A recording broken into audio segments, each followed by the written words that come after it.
Welcome back to Dimes on Duval, alongside Skylar Chase and Mike Gashi. Keith Manzi here. As always, this is kind of, I wouldn't say it's an emergency, but more of a we really need to record tonight episode. I'm sure that means if you were listening, you know what happened yesterday with Leonard Fournette being waived by the Jacksonville Jaguars. Just to add to just the revolving door of first-round picks and picks in general that seem to be good but don't last a long time in Jacksonville. Fellas, welcome aboard tonight. What's up, guys? Howdy. So I want to get things rolling right off the bat. We're going to talk Jags. We're going to talk Fournette and Yannick Ngakoue, since he was just traded over the weekend as well. And we're going to end the episode on a positive note, so at least we'll be able to walk out of here with a smile on our faces instead of being so completely down in the dumps. So, Skylar, I'm going to hand over the controls to you. It was actually Mike and I that told you that he was waived. Fournette was waived, correct? Yes, indeed. Well, yeah, I saw it in the chat and I confirmed it. So what was your initial reactions? Oh, really? Kind of like that. Pretty cool. I mean, so with the time now, it's now in the evening. You've had more time to process and think about it. I mean, are you pissed? Are you upset? Do you get it? Well, like, what are you feeling now? Well, I bought like the second tier version of the jersey a year and a half ago, like before the season last year. It's a nice jersey. It's a Fournette jersey though, so like that's the only main thing that like is always an issue with being a Jags fan is your investments are not great. They seem to make poor investments on the field, and we make poor investments as fans. Yeah, I mean that's the biggest thing I get in terms of his play. You never knew what was going to happen just because, he had one season where he was hurt and didn't get to play much, and then when he's coming back, he was trying to find his groove, and it's he wasn't hitting holes or whatever, and we weren't sure what the issue was with whether his vision or I don't know, he just needed a better offensive line. So I think with him gone though, it looks like we're gonna have definitely more of a pass-heavy offense, and the run plays we do will be just like bubble screens to running backs as opposed to just handing it off. Right. So it'll be fun to watch that type of offense in Jacksonville at least, instead of hand the ball off and see what happens. And that has been mentioned a couple times with the way Jay Gruden runs his offense. It's definitely not as run-heavy as to what Tom Coughlin kind of wanted to instill here was definitely pound the ball. I mean, Fournette had, 1,100 rushing yards last year, 522 reception yards. Mike, who fills that void? That's 1,500 yards, 1,600 yards right there. Yeah, so like Skylar did say, it's more than likely no longer going to be a run first offense, like you also did say, Keith. And what they're going to do is they're going to use a running back by committee. So they're going to be using Chris Thompson. They're going to be using Raquel Armstead, who had a decent run as a backup last year behind Leonard Fournette. They're going to use Divine Azigbo. They're going to use their undrafted free agent they signed this year, James Robinson. They're going to use a multitude of backs to probably try to run outside more. I think the days of Jags really running inside are pretty much over. I think they're going to try going outside more with limited ability or limited runs going inside. It's going to be the way that Jay Gruden runs his offense is more of a pass first, which I think it's needed, where Tom Coughlin brought in a scheme where run first is going outdated. And right. You can't really name me a great offense that is a run-first offense other than Tennessee with Derrick Henry. But Derrick Henry is an absolute physical freak. And Leonard Fournette he's a freak, don't get me wrong, but he was not as explosive as Derrick Henry was. Derrick Henry, when he goes past the linebackers, you're not going to bring him down.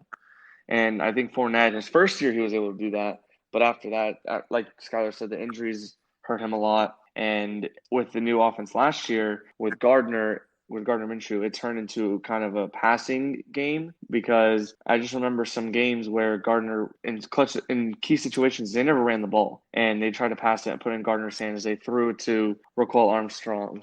And then Leonard Fournette was kind of non-existent on third downs. In this case, now they got 4 running backs. They're going to rotate in and out between first, second, and third, keep them all fresh, and just let Gardner go Like, this is going to be a pass-first offense. We've got weapons on the outside. We've got DJ Chark, and look, we drafted Laviska Shenault.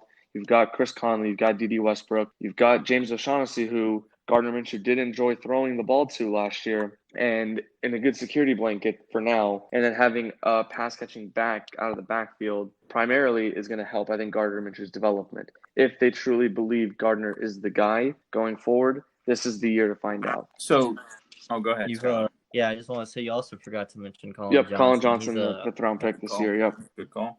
Do you think that Fournette couldn't play that style of offense? You don't think he could catch the ball out of the backfield? I mean, you said last year, we're getting away from running the ball, especially in like the red zone. I mean, yeah, Fournette had 3 touchdowns? He had 3 touchdowns last year, rushing touchdowns. Yeah, so do you think Fournette couldn't handle catching the ball? I thought he was a decent catch and run guy. I mean, he was okay, but I just didn't think that's not his specialty. Everyone knows what Leonard Fournette's specialty was coming out of college, and that is to get the ball from the quarterback and just run over people.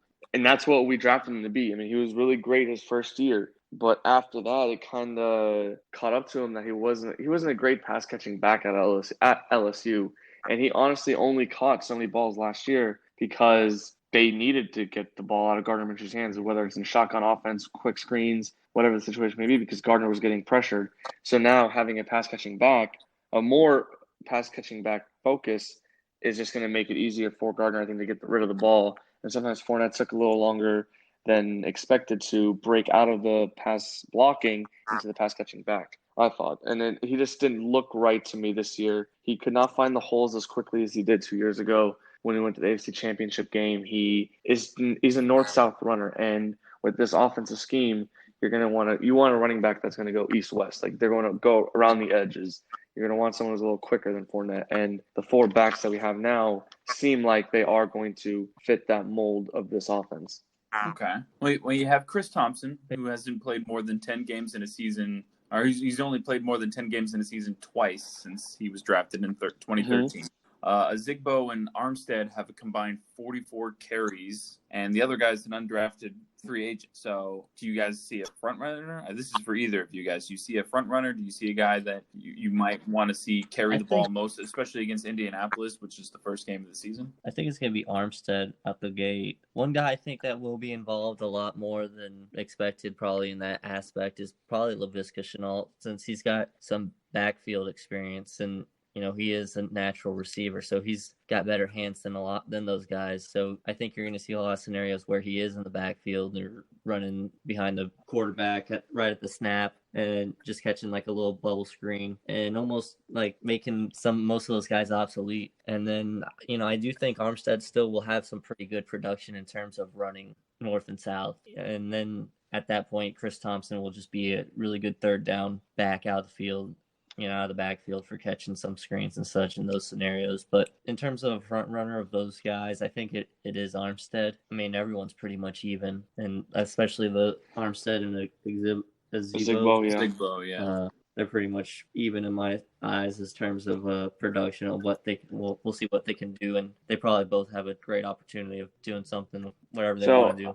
In my opinion, I do agree that Armstead will probably be the one to start. Like, if they're gonna pick a starter, like week 1, like starting lineups, they're going to show Raquel Armstead. But I think it's going to be honestly a very split committee. They're going to rotate the running backs in and out. And one player of the 4 I kind of want to keep an eye on is James Robinson, because from what I've seen on Twitter from the beat reporters, they are saying that James Robinson looks really good in practice and in the scrimmage. So we'll see who they decide to go with. But I think James Robinson could be the guy later on. I just don't know much about him. I'm trying to look more into him. I'm going to actually look into watching some highlights of his on YouTube later tonight or even tomorrow, just to see what he is as a runner, because obviously you don't have much video access in terms of how the running backs are, especially right now. We don't have a preseason this year. No one's able to go to the practice and see how they look. So it's just something that we're going to have to, hopefully it works out week 1 or later on in the season. I think James Robinson is a guy to watch, at least out of these 4, because we know Chris Thompson can do. He's done it enough with the Washington football team. Raquel Armstead, we saw what he did last year behind Fournette, especially one game that draws my memory is the Denver Broncos game when he caught the game with one of the touchdowns by Minshew. So and then Zigbo, obviously he's a young guy too. And James Robinson, like I said, I think he's going to be not X factor, but he's someone to watch for sure going forward. Okay. Well, we sit there and we look at that and we see the Fournette's gone. We see all these guys who are gone. And poor Doug Marrone is the one that was marched out there to give the interview today. And I was watching a little bit on my break, and he said he was the one that actually let Fournette know of the news. He said it was very professional, but they're asking him questions, and some of these questions they're asking him, he's like, you're better off asking Dave that question. It seems like, I've seen it before where it's just Doug's out there, he's trying to talk, he's trying to be as professional, cordial as possible, but he doesn't have the answers because Dave Caldwell's making all the moves, and it's just like, all right, well, you go out and there be the face. Enough is enough, right?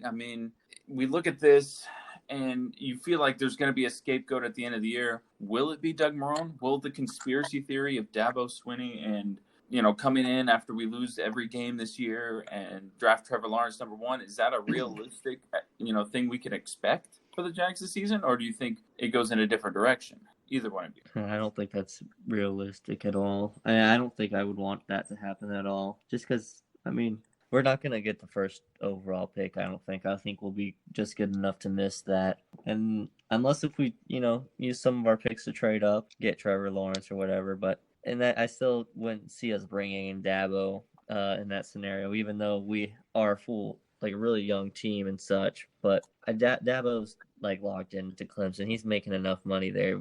He's probably making more than what we would want to offer as a head coach, like a new first-time head coach. Although I'm sure, that's the type of deal you would want to make a splash on, but those are usually the ones that don't work out. The only success I really think of is Pete Carroll, but he had more experience in the NFL than Dabo did prior to his college coaching career. Yeah, we don't want another Nick Saban. Yeah, no. As for the Dabo Swinney thing, I hope that's not really accurate because it was a former GM who mentioned that idea. I can see the idea and I can see why it could be a strong possibility. I just don't see it happening. I don't think the Jags will really want to go into the college coaching game.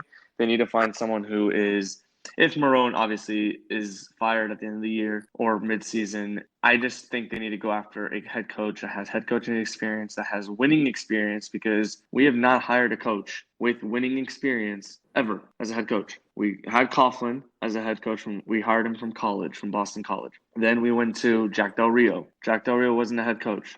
And after Del Rio, we hired – who did we hire after Del Rio? Oh, Mike Mularkey. Was it Mularkey? I think it was Mularkey. Yeah, that Mularkey, yeah. And then we hired Gus Bradley. Well, we had Mel Tucker as a That's true. Yep, Mel Tucker. I'm kind of a fish just head coach. He was a good guy.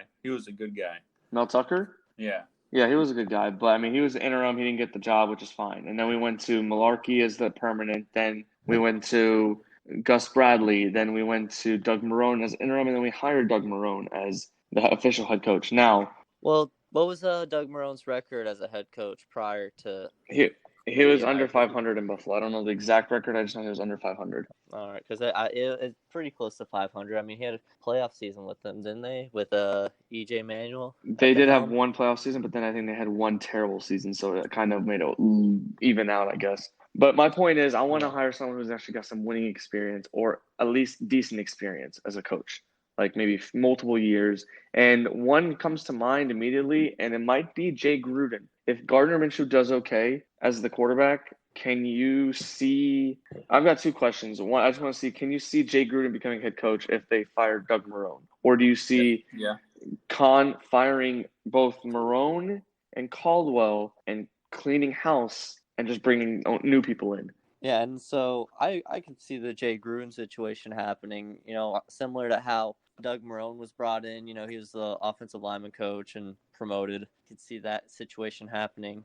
I don't know if Ben McAdoo would be a candidate either because, he's also on former head coach. He used to coach the Giants. But I think that's what's interesting about our coaching situation. We have 3 former head coaches on just our whole coaching squad. So, they should all be pushing all these players to be their best. So I think we'll see some of the best coaching because usually the best coaches are, head coaches are the best coordinators of, their thing. And now they're just isolated to the best aspect of their game. And they're really great at what they coach when it's that individual thing. So I think we're going to get the best coaching out of Jay Gruden and the best coaching out of McAdoo, and probably see the best production out of our players that we can expect from, any coaches from the league. So, but for if Marone gets fired or whatever, I do see Gruden as a potential candidate if the team, Minshew produces, but we don't produce the wins. Okay.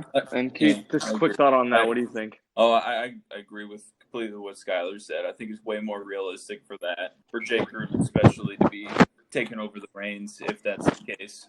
Gotcha. Okay. Now, one more question for you guys, just to bounce it off of the changes and whatnot. Obviously, Fournette is no longer a member of the Jaguars. We'll start with you, Keith. What team do you think will be interested in Leonard Fournette, if there are any teams interested in Leonard Fournette? Since obviously he's on the waivers, so anyone can claim him. It's just a matter of who gets the first waiver priority. Do you think there's any teams interested, and who, if so? It's funny you say that, because the first thing I thought this morning was like, wow, if Green Bay didn't draft A.J. Dillon, he would have been a great fit up in Green Bay. Because Nathaniel Hackett's up there, and, familiarity. It could have worked, but off the top of my head, the Washington football team, they just cut Darius Geis, so kind of makes sense. They would go after. Well, that's his former teammate. The Dolphins, I mean, they have Jordan Howard as their top option, but Fournette would kind of help out there. I also had Tampa Bay in my head, and of course, you can't count out the Patriots for signing him for pennies on the dollar and somehow making him into the best running back in the league or something like that.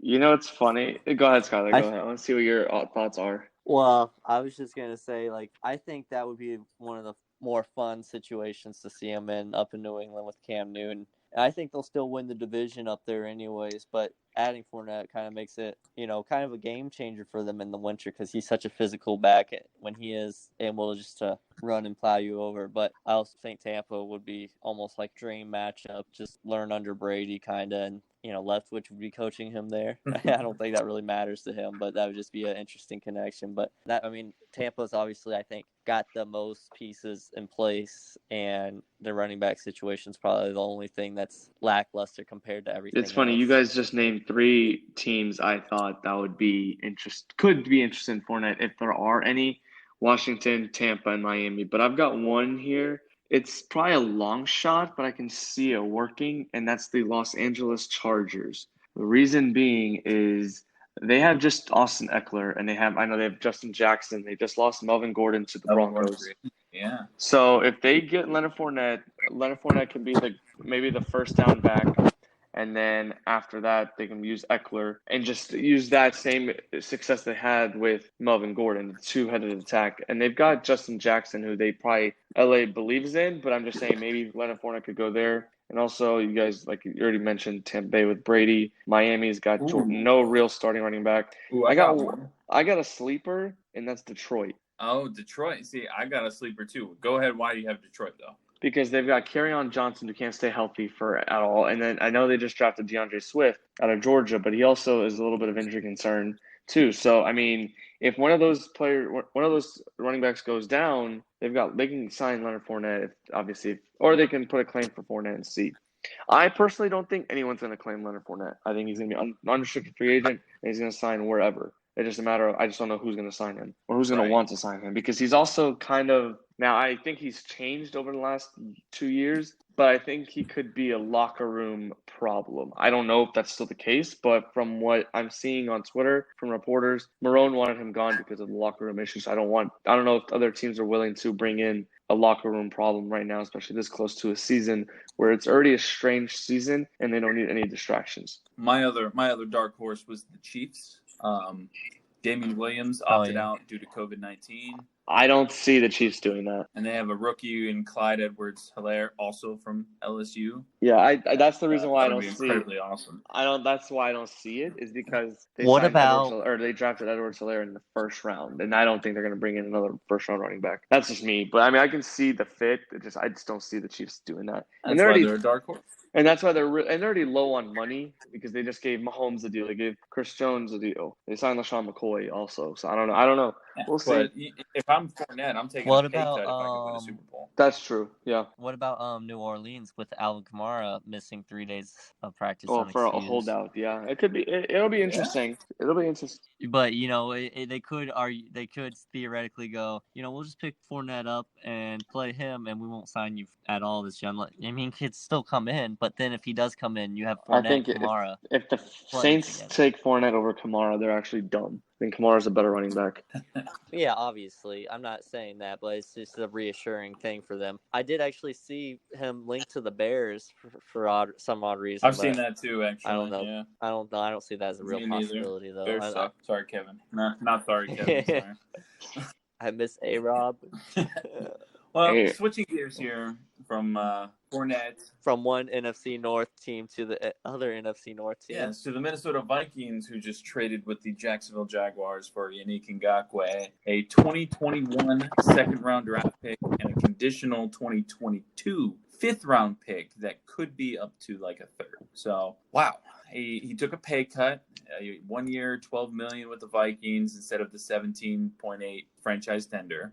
Can we laugh?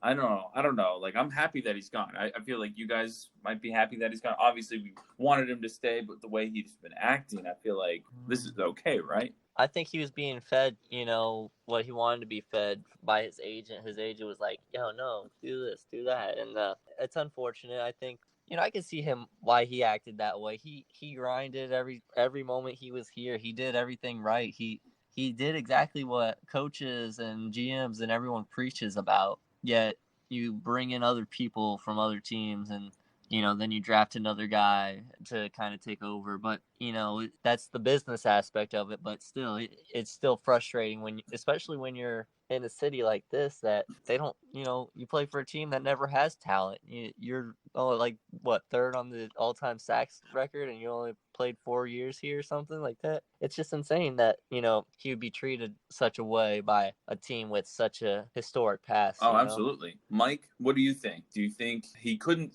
sign a long-term deal because he didn't sign his tender before the July 15th deadline? Do you think he's a one and done in Minnesota and goes somewhere else for big money, or do you think he resigns? Honestly, I think it depends on how the season goes because he may stink in Minnesota, and Minnesota will be like, "Well, we're not wasting our time in re-signing you." They got to adjust the D-line in the draft. They also did lose Everson Griffin, so that's a key loss. They had to recover from that. So they needed to get a pass rusher, and they did. Yannick. And I think they traded away the third-round pick, which is whatever, and a fifth-round pick, which can become a third. But the thing is, the chances of that third-round pick actually working out are slim because they have to win the Super Bowl. He has to make the Pro Bowl. He has to be a first ballot Pro Bowler and win the Super Bowl for it to go from a fifth to a third. He has to be a first ballot Pro Bowler to go from a fifth to a fourth round pick. So probably going to be a fifth round pick, maybe a fourth.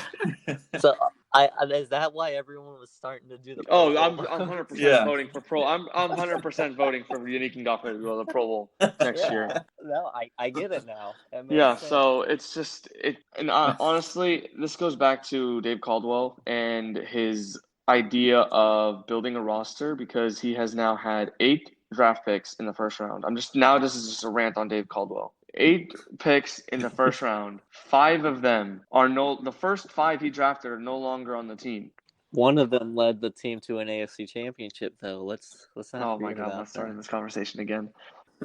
And then the next 3, Taven Bryan, Josh Allen, or next 4, I'm sorry, Josh Allen, CJ Henderson, and Kayvon Chason. Taven Bryan's probably not getting re-signed. I feel like Taven Bryan is a Coughlin pick, though. I mean, you put that as a Coughlin pick. A Fournette's a Coughlin pick because. But it's still Caldwell is the GM and he has opinions and granted Caldwell does have the final say. Tom Coughlin was higher up than GM in that situation. But it doesn't matter. I think the thing is, this goes back to 2017 when Fournette was taken. I don't know what the rumors are, but there was a clear need for a quarterback. Blake Bortles had 3 years. He did not really show anything except that 1 year when we were getting blown apart every game. He had 35 touchdowns. You got to take a quarterback over a running back. And I tweeted it today. You don't pass up a quarterback and take a running back in the top 5. I just don't agree with that strategy. And Dave Caldwell has really screwed up in terms of giving players extensions and not keeping his homegrown talent. He drafted Allen Robinson. He drafted Marquise Lee. He signed Allen Hurns. Drafted some of these good players, but the thing is, they're all leaving. Allen Robinson wanted out. Marquise Lee was given an extension. For what reason? I still don't know why. Allen Hurns wasn't given a tiny extension, and then they cut him. And just the fact that this constantly has been rebuilding over and over again. I'm tired of it. It's been really 7 straight years of just ineptitude by the front office, and one good year of all those 7 years of making the playoffs, and that was really just an anomaly. That's one time. And you And need 4 good years to get the yeah, ball and rolling. only one good year, and then 2018 was a disaster after we started off 3-1, and it just blew up. At this point, I do not want to see Dave Caldwell back in the front office in 2021. It is absolutely ridiculous that he's getting this many chances after having a 40-91 record as a freaking GM. It is bogus. I don't understand it. I do not trust Dave Caldwell with rebuilding a team for I'd say the 3rd time at this point, because all this was pointless for 1 year. The whole point is to build a winner. He has not built a winner. He caused the issue of Bortles. He was too stubborn on Bortles. He didn't want to give up on Bortles when he should have. If he did, in 2017, when we could have taken Deshaun Watson, it could have been a completely different situation. But now Watson's our division rival, and now we got to deal with him for the time being. And I'm just tired. I'm just absolutely tired of the ineptitude by Dave Caldwell and even Shad Khan. I'm kind of disappointed in Shad Khan and how he is focusing more on Fulham. He's focusing more on the AEW, the wrestling venture that he and his son are working on. I'm kind of sick of it, because the moneymaker right now is the football team. He transformed the worth from $750 million, whatever he bought it to $2.2 billion. Khan has to step in and get his hands on the organization. He's letting Dave Caldwell pretty much run this team into the ground, or if you want to be realistic, getting closer to moving to London at this point. I just don't. It's getting frustrating at this point to see it as a fan, because we have been born. We're all born and raised here. We've seen this Jags team since inception. We grew up with this team. This team is in our blood. We are Duval till we die. Clearly, Dave Caldwell is ruining this damn city with this damn football team that he's building, and I'm sick of it. And Khan needs to step in. I'm over Dave Caldwell. If he comes back as GM next year in 2021, I completely see Khan moving the team in 5 years. That means Caldwell knows that Khan is moving the team. There's no other way. There's no way someone can keep this job for being such a bad performer. Like, it's just a joke. Jags are becoming a joke. I'm getting, people are making fun of the Jaguars left and right on Twitter. Even my friend group, fans from college, they support their other teams. They constantly do feel bad for me. It's been our entire life, though. Constantly, they feel bad for us. We deal with this shit. And the fact that a Jaguars fan today put a video up of 5 players that he has a jersey of, just going back and forth. Who's gone? Bortles, Fournette, Unique, Allen Robinson, Jalen Ramsey. That's a joke. Those are actually, ironically, the 5 players I have of jerseys. It's absolutely ridiculous that those 5 players are now no longer on the team. And they're all high-round picks, or Unique, in his case, was a mid-round pick, but he turned out to be a really good player. It's just a joke, and I'm actually worried about the future of the current good players we have, such as DJ Chark, what's his name, Caleb Chason. Hopefully he stays. We don't know about how good he is yet. Josh Allen. Brandon Linder, he's got an extension, but there's just so many problems. Gardner Minshew, if he's the guy, I think I don't know. I just hope if Gardner Minshew's the guy, then we need to, I don't know. So what happens if all of a sudden, we go 12-4 this year and we win the Super Bowl, and then everything's all fine and dandy? You got the lottery numbers, because then we're lucky as shit, because I don't see that happening. I don't see us winning more than 6 games this year as of right now. You got to play the game to win the game. Skyler, it's a lottery. Maybe next episode we can go through the schedule and you can give your predictions for this season. Yeah, and I'll maybe have a uniform matchup too as well. I need to get that together. Yes. But yeah, I just had to go on that rant on Dave Caldwell and the Jags, because it's absolutely ridiculous at this point. And we appreciate it. I have nothing. We got to have an outlet. We're here for you, buddy. But let's try and lighten things up a little bit. We've basically exhausted ourselves with all the negativity of the Jags are lightening up their roster. Yeah, that's for sure. This putrid organization right now, where I swear the people on 1010 are still defending the actions, which just pisses me off. And one thing, just recap on Dave Caldwell. I agree with the move for cutting Fournette. I don't know if I mentioned that earlier. I agree with it. It's just the fact that why do it 2 weeks before the damn season? Do it 4 months ago when the rumor first came out about you shopping Leonard Fournette for a trade. I'm surprised they didn't just trade him. Yeah, or like I guess they Like couldn't get a trade. So it's that's That's just what what scares that's what me. that's Doug what said. He said they Doug couldn't Marone said. find Yeah. anything. By the way, that's also a bad look. I kind of feel bad for Leonard Fournette that Marone kind of put him on blast like that. But it's just the fact that they cut him 2 weeks before the damn season. Either keep him because the season's not going to go anywhere, as Jags fans we say that. Well, I mean, with no preseason, it makes it tougher too. They just had the scrimmage Yeah. on Saturday, so I mean, it's probably like they probably saw him play in the scrimmage and was like, all right, we're not going to cut him on Sunday, but we'll Yeah, cut him on Monday. and that's the thing. It's That's just how I like see it. the timing is just so bad. If they were gonna do it, I would have done it literally when the rumor first started about the Jags shopping Leonard Fournette. If they don't do it then, or at least draft a backup, draft accordingly, draft a running back to back up Fournette just in case. And then they never did. Or go the opposite way and give him 6 weeks. And if he's not performing, or if he's not performing to your standards, say, all right, you're done. Goodbye. Yeah. You gotta go one or the other. This middle ground, yeah, it's frustrating. The timing was crap. The timing made it look really bad. I think also you have to maybe consider the fact that with all these new safety protocols with the COVID and such, I don't know what his lifestyle is, but he theoretically could be one of the players that has a lifestyle that just isn't as cautious as the team would want right now. Fair. And if you get one person sick, the whole team gets sick, and we have to quarantine a whole team for 2 weeks. So, there's also that aspect. If he's always out and about and it's only training camp right now, there's no telling how he's going to be during the regular season. So there's just so many things that I don't know, we don't know to make it like this point in time. I'm sure they looked for someone to trade with, and I'm sure they were gonna see how he did through training camp, and then maybe they still saw, during training camp how he was. I don't know how they're monitoring players or such, but there's just so many unknowns. But it is weird seeing such a turnover.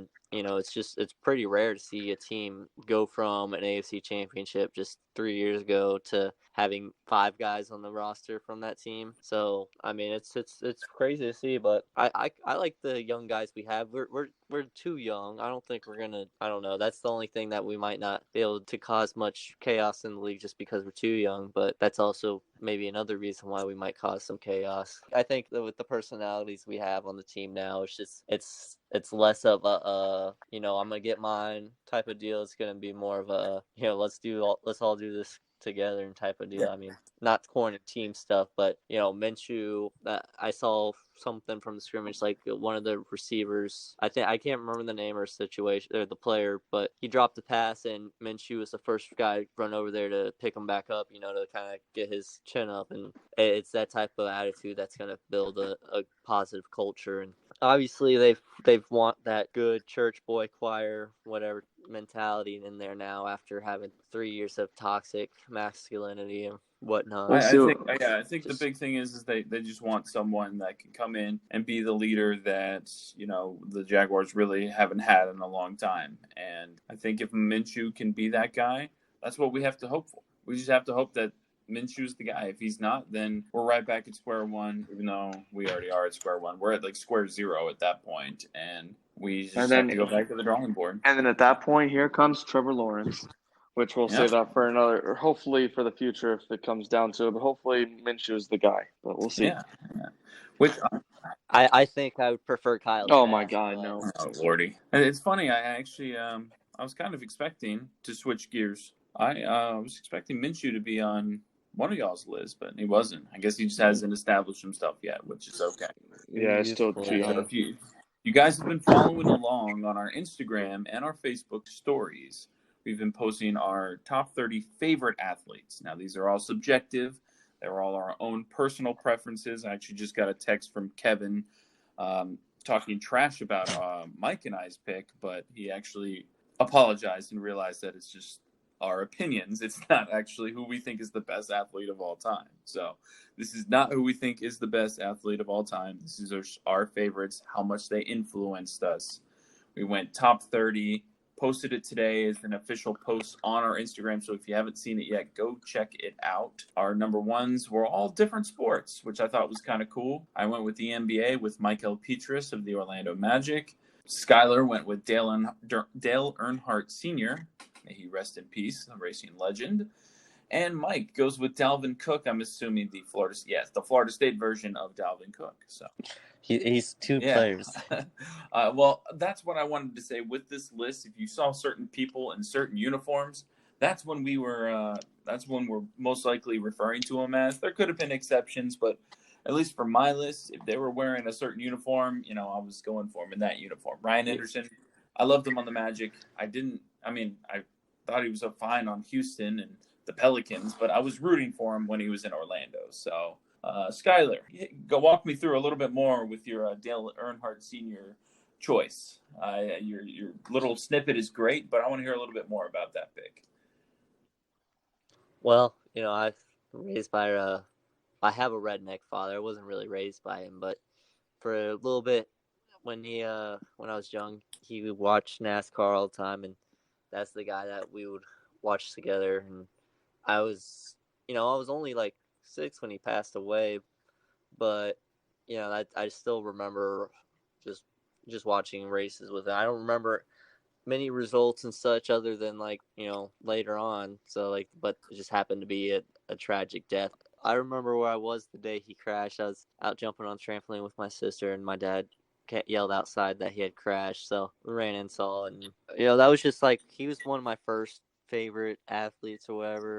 I have a lot of great memories of teams and such, but that's an individual sport, and that was something that was always on. That was something that if I went to my dad's house, it was always on. So when I was younger, that was who I'd root for, and then later became his son after his tragic accident. But when it comes to most of my picks, it's not just it's mainly teams and such, but a lot of them there's connections to family members and such.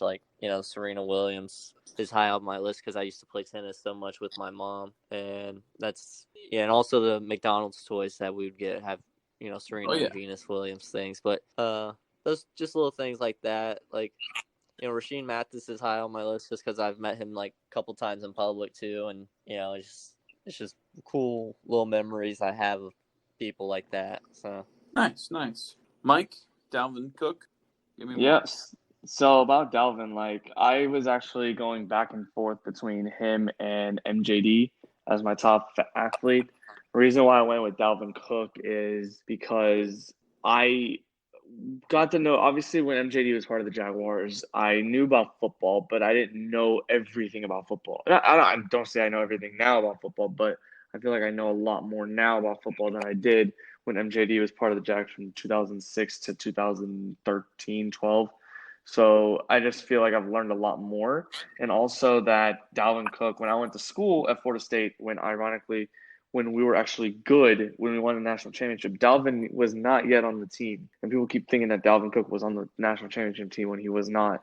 He came the year after when we had the undefeated season. We lost to Oregon in that embarrassing game in the Rose Bowl. Dalvin, for me, was just an insane all-around talent.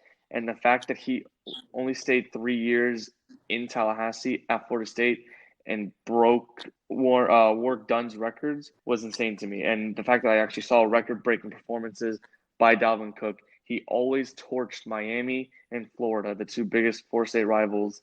And he also did really, really well against Clemson, too. He was just, in my opinion, one of the best running backs I've ever seen, and also one of the best players I've ever seen.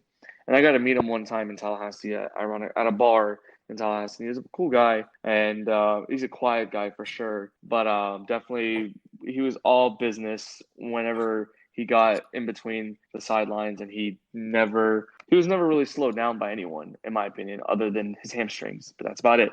But after that, he only had 1 or 2 hamstring injuries, but he was just so damn good at Florida State, and he is still a monster in Minnesota.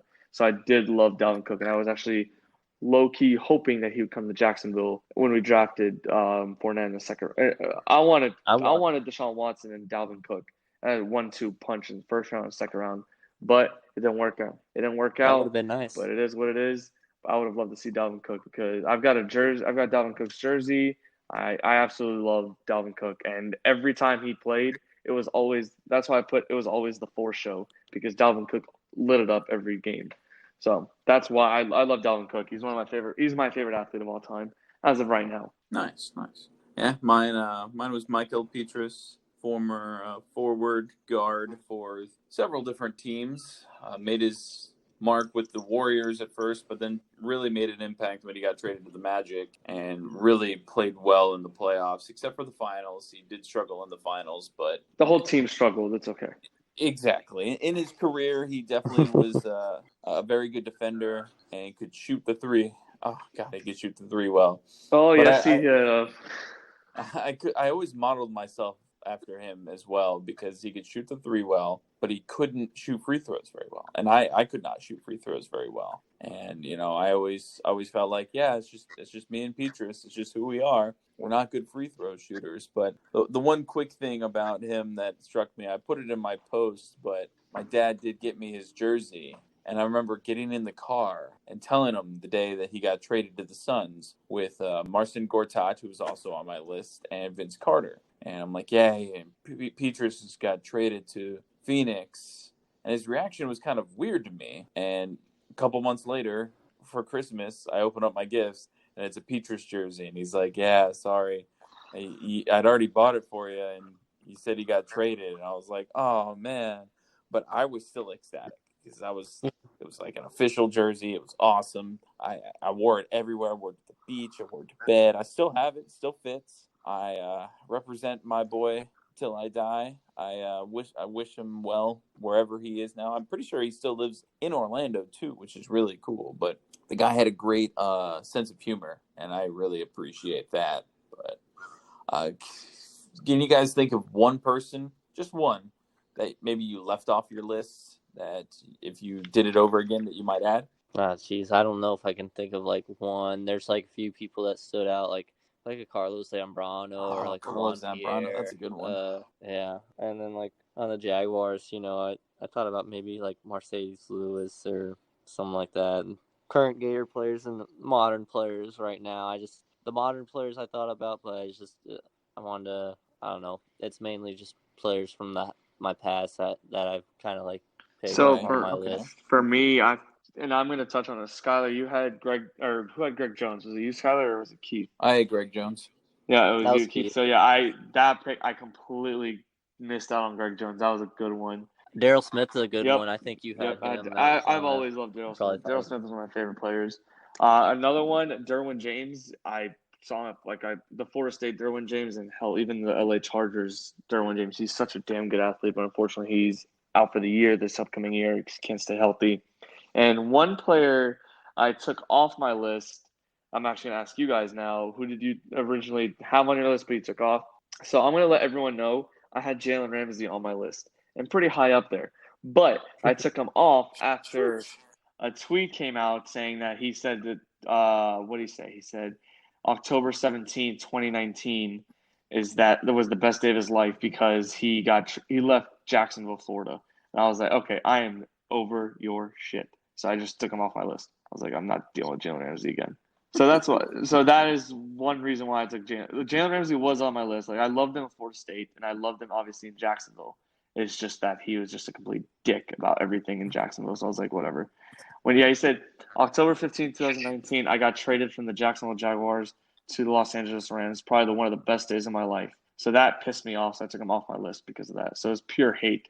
So now I completely hate him. So that's fair. I had left off my list that I was debating on was a guy that no one's ever heard of, Gookie Dawkins. He was a player for the Suns back in the day, and I just loved him because he had a funny name.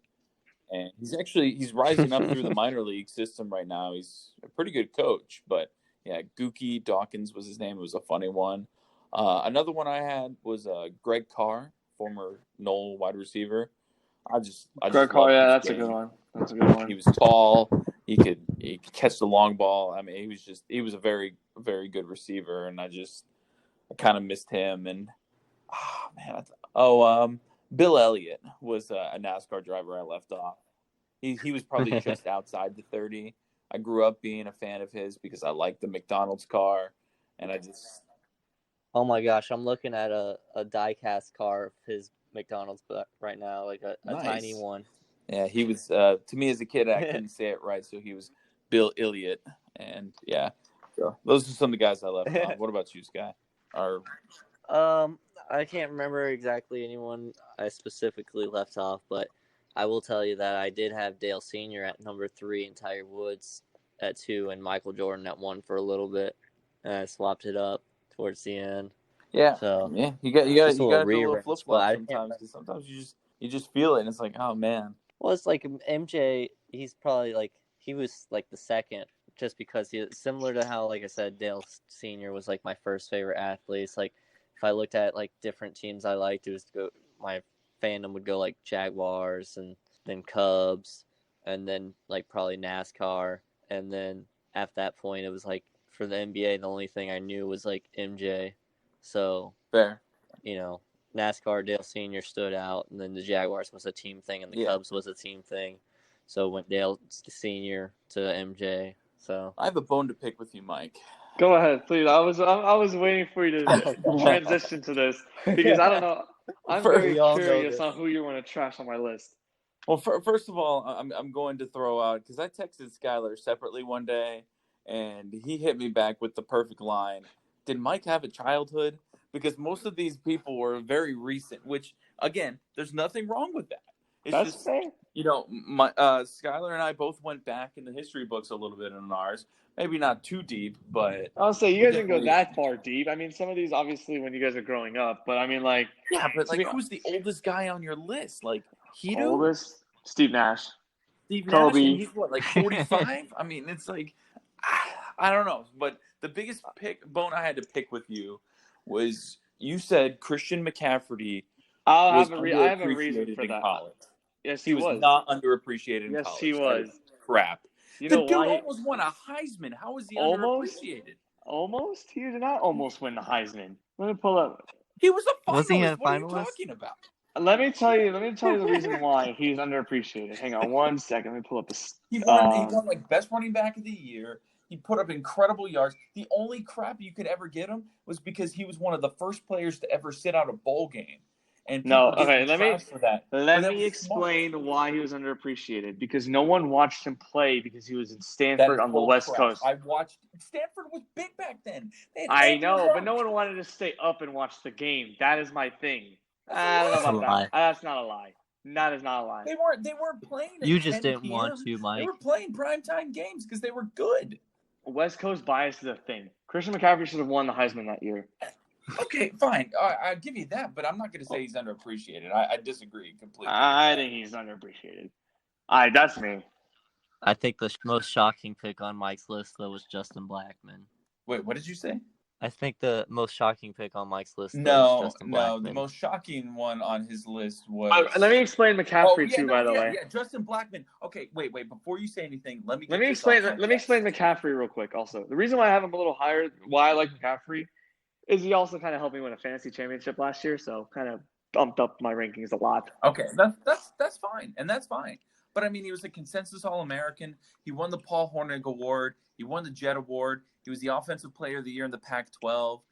I mean, I don't understand how he could be any less – or how he could be underappreciated when he's doing all that stuff. My thing is – he finished second in the Pro Bowl. Derrick Henry Heisman. Was amazing. Heisman. But, yeah, I'm saying the reason why I say McCaffrey was underappreciated or whatever I said at the time when I posted him, I think that no one really wanted to go and stay up and watch McCaffrey. McCaffrey is such an all-around running back. It's insane to me that no one really appreciated how good he really was at Stanford. Sure, he was second in Heisman. No one ever remembers a second runner-up. Everyone remembers the winning one or a quarterback if they finished second place. No, McCaffrey was so underrated in my opinion. He should have been the number one running back that year in 2017 when we took Fournette. He was the undisputed, in my opinion, the best running back in that class. And he was constantly getting compared much worse than Fournette, even Cook. People saying better. I saw Cook, but McCaffrey was so underappreciated. I think that's also another thing. People just assume white running backs suck. Okay, all right, and you can use the whiteness against him, but if you compare him against Derrick Henry had a better year. I have to look at all the stats again. Let me pull it up. Derrick Henry had 28 touchdowns. All right. Derrick Henry had 2,200 yards. Christian McCaffrey had 2,000. He had not as many touchdowns. I mean, I'm looking at. I don't know how you can say Derrick Henry shouldn't have won the Heisman that year. Let's see. All right. Well, Well, what else you gotta go ahead, say get on about the stuff? Blackman. Yeah, okay, the Blackman stuff, I understand. You know, I'm not at number I three. we mean, sat there and Like he's we dissected that. We asked Mike why he put him so high, and he explained, in a nice little paragraph. But I still don't understand how he could be so high on your list when the dude was just literally the biggest I don't think he was bust. the biggest bust in franchise history. Just I don't what? think he was Blaine Gabbert 100% Blaine the biggest Gabbert bust. probably is. Okay. Oh, okay. Fine. He's a top 3 bust in Jaguars history with a team that has 1,000 busts. That's true.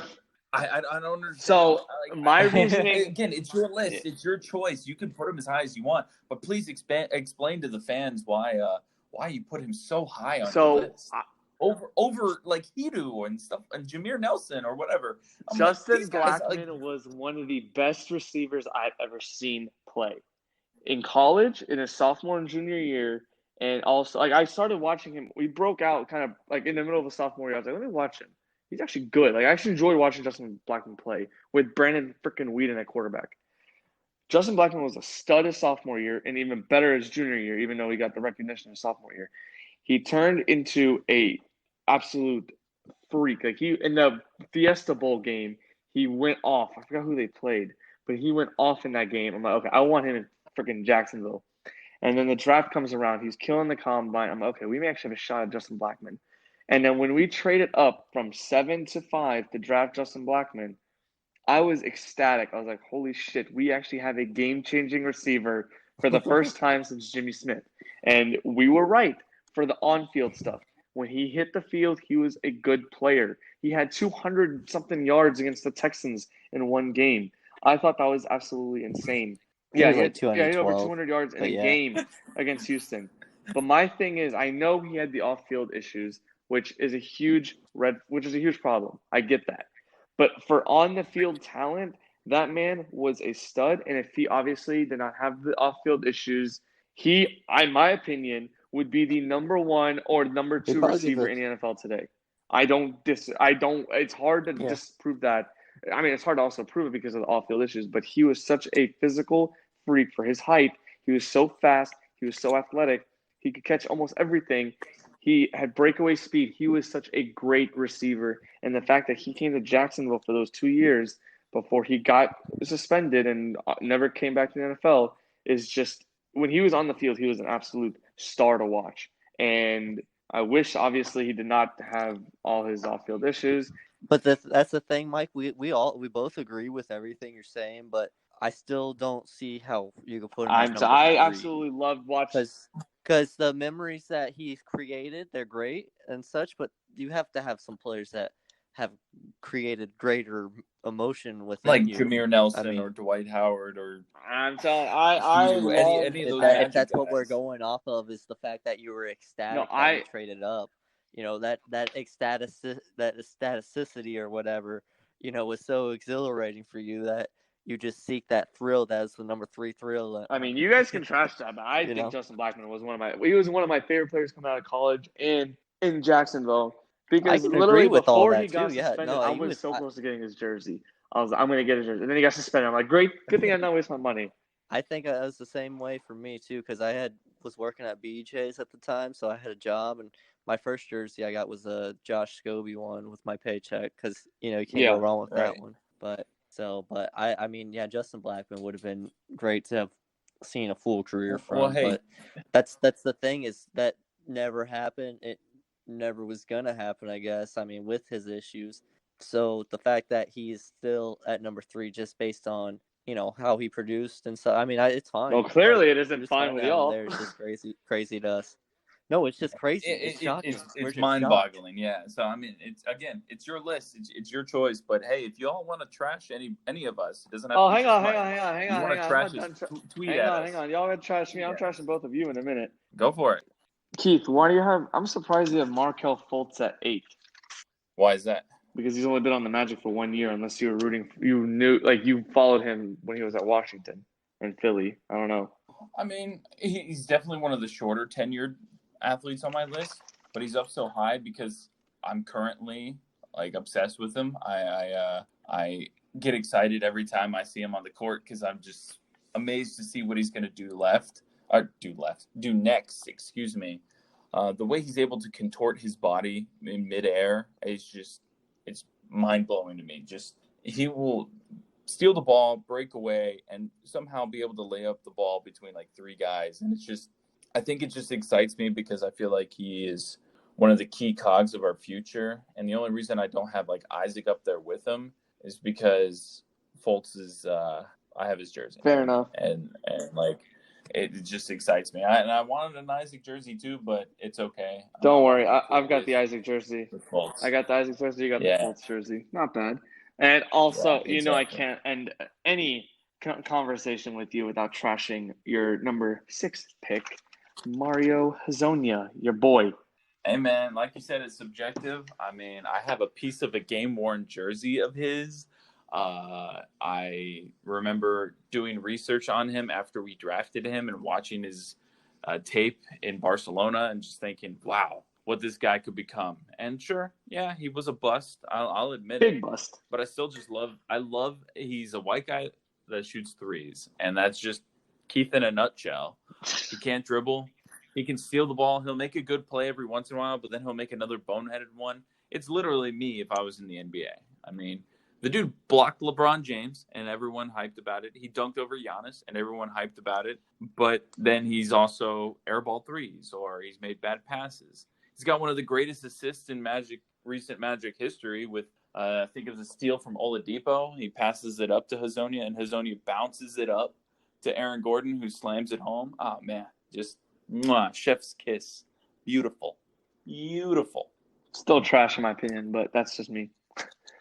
That's okay. And we were trying to trash Skyler a little bit. He was telling us a little bit about his MJD being lower on his list, which, I mean, he can only have so many Jags. I'm gonna defend him on that one because he's got a lot of Jags representation. So I'll cut him some slack. But he actually had his phone die on us, so I believe we might as well just end things on this note. What do you think, Mike? You got anything else? I agree. We'll end it there. And then, yeah, I got nothing. I mean, I'm just a little – I mean, everyone trashed me. You're not trashed me. I had people reach out to me about the Justin Blackman pick. I still stand by it. I don't care. He was one of my favorite athletes or favorite receivers coming out of college and as a Jaguar.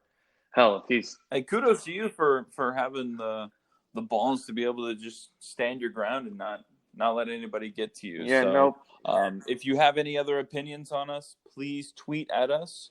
We'd love to hear from you. I might throw something up on Twitter, and we want to hear from you as well about your own top fives, or top 5 or top 3. What do you think? I'll say top 3 because I feel like at least my number 3 was criticized, so we'll go top 3. Yeah, all right. So we'll put up a tweet. You tweet at us your top 3s.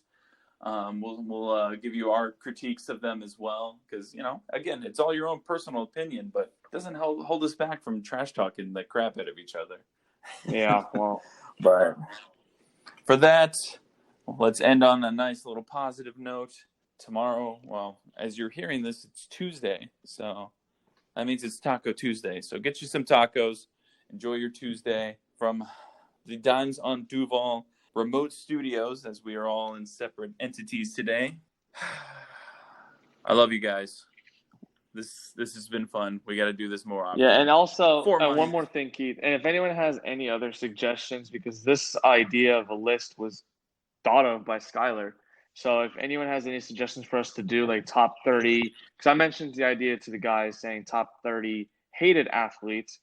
I think Skylar was okay with it. I think you were too. So we might do that. If anyone has any other suggestions, maybe not even top 30. We only did 30 because we want to space it out over the whole month.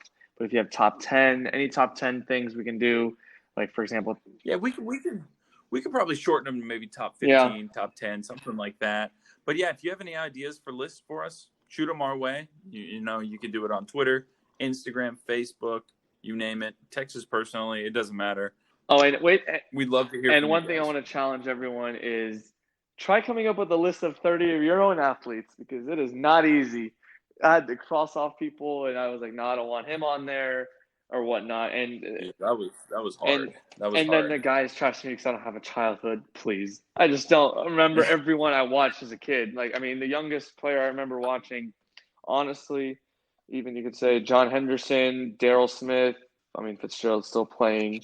Jimmy, Fred, like those are and then obviously Kobe and Steve Nash, like those are the older ones. But everyone else, I just remember because I gained more knowledge for sports, so I kind of learned as I grew up.